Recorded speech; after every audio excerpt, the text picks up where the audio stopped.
Olá! Nessa nossa análise de hoje, a gente mergulha de cabeça numa das questões mais profundas da existência humana, sempre pela ótica da teologia, claro. O que é a alma? Vamos entender melhor sua natureza, seus atributos e por que ela é vista como algo tão essencial para o que somos. Para a gente começar, vale uma reflexão. Pensa bem, tirando o nosso corpo, a nossa aparência, o que realmente define quem a gente é? Nossos pensamentos, nossos sentimentos, as nossas escolhas. É bem aí que a conversa sobre a alma começa a ficar interessante. Bom, para a gente organizar as ideias, nosso caminho vai ser este aqui. Primeiro, o que é a alma? Depois, como ela é o centro da nossa personalidade, sua natureza, que não é material, como cuidar dela, e, por fim, o que está em jogo para a alma na eternidade. Vamos lá! Então, começando pelo começo, quando a gente fala em alma, do que exatamente estamos falando? Olha que interessante. Se a gente for na raiz da palavra, em hebraico temos nefesh e no grego psyche, que aliás deu origem à nossa palavra psicologia. As duas apontam para essa mesma ideia, a essência não material de uma pessoa. É ali que moram a mente, as emoções, a vontade. E o ponto central é que essa essência, essa alma, continua existindo mesmo depois que o corpo morre. Certo, com essa definição em mente, vamos avançar um pouco. Como é que a alma funciona como centro de quem a gente é?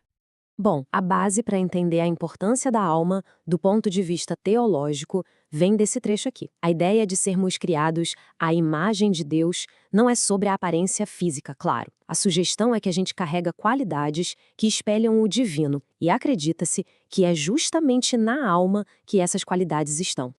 E isso se desdobra em três características principais da alma, segundo a fonte. Primeiro, a emoção, nossa capacidade de sentir. Depois, a razão, que é o nosso intelecto, a capacidade de pensar, de entender o mundo. E por último, a vontade, o poder de escolher, de tomar decisões. Juntando tudo isso, bom, aí está a nossa personalidade. Essa ideia da alma como uma ponte é bem poderosa. Pensa nela como um ponto de conexão entre dois mundos.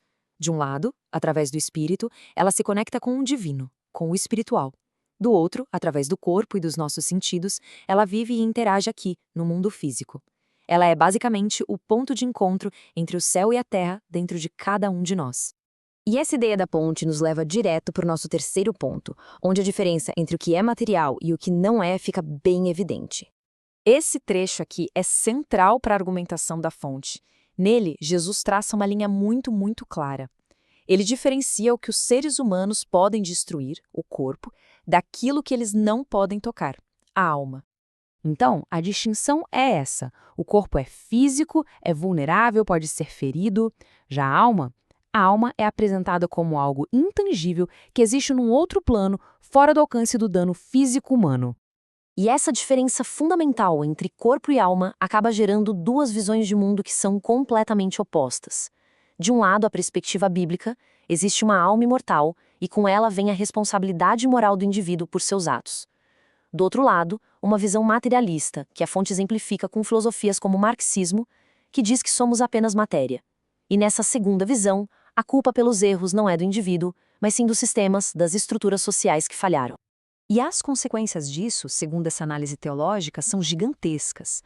Porque se a responsabilidade não é mais individual, conceitos como pecado pessoal, arrependimento e a necessidade de salvação, tudo isso começa a perder o sentido. A estrutura toda da fé fica abalada. Ok, vamos sair um pouco da teoria e ir para a prática. Se a alma é tão importante assim, a pergunta que fica é: como é que se cuida dela? A premissa aqui é bem direta, mas muito forte. A forma como a gente cuida da nossa vida interior não afeta só o nosso bem-estar agora, no presente. Ela tem consequências que vão muito além, consequências eternas. A saúde da alma é tudo. E a fonte aponta 3 hábitos bem práticos para isso. O primeiro, orar contra a ansiedade, como uma forma de encontrar paz e blindar as emoções e os pensamentos. Segundo, meditar nas escrituras, para alinhar a mente com os princípios divinos. E terceiro, algo bem do dia a dia, escolher conscientemente o que a gente consome, o que se lê, o que se ouve, o que se assiste. E isso não é uma coisa que acontece da noite para o dia, é um processo, sabe? Um caminho de purificação contínuo. Começa com uma defesa mesmo, rejeitar os pensamentos ruins que aparecem. Depois, guardar o coração de desejos que fazem mal. O foco então se volta para dentro, para purificar as intenções por trás do que a gente faz. E tudo isso leva a um ciclo constante de renovar a mente. E agora a gente chega na nossa última parte, que amarra tudo isso. Afinal, por que tudo isso importa tanto? Segundo a fonte, o objetivo final de todo esse cuidado com a alma vai além do desenvolvimento pessoal. A meta maior é o que se chama de santificação.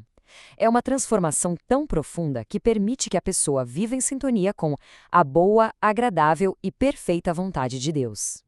E para fechar essa análise, temos uma analogia genial, atribuída a Martinho Lutero. É impossível impedir que os pensamentos e as influências passem pela nossa cabeça, assim como é impossível impedir os pássaros de voarem, mas nós temos o poder de decidir quais desses pensamentos vão pousar, fazer um ninho e, no fim das contas, definir quem somos por dentro. É uma reflexão em tanto para a gente guardar.